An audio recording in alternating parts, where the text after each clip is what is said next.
Okay, you boys mend the fishing poles, and I'll keep me eyes peeled for old Blue Lip. Aye, aye, Captain!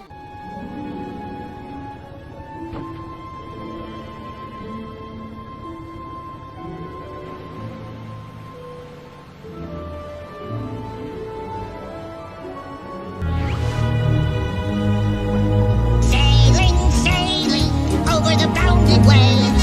Don't remind me.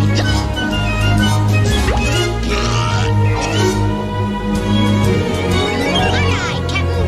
The salt air reminds me of tangy pretzels. The clouds are like gobs of whipped cream. So far, this trip's a piece of cake. Ben Gardner's boat. That's Ben Gardner's. Know him? It's all banged up. Sure, I know him. He's a fisherman. What happened?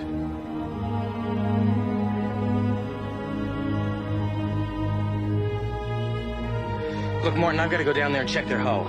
Wait a minute. Why don't we just tow it all in? We will. I just got to check something out.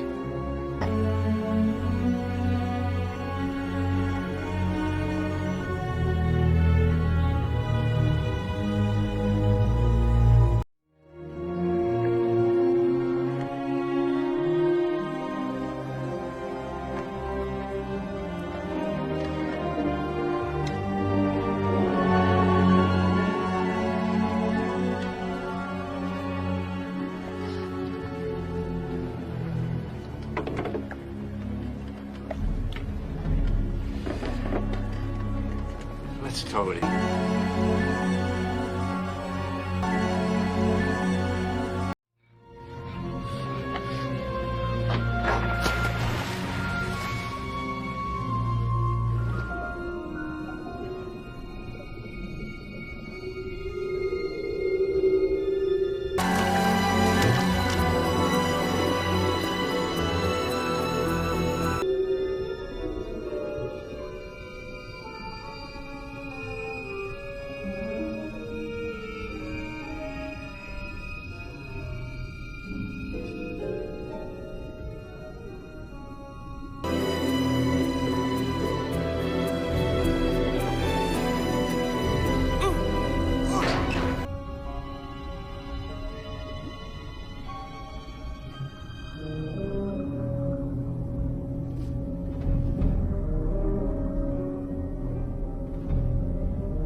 It's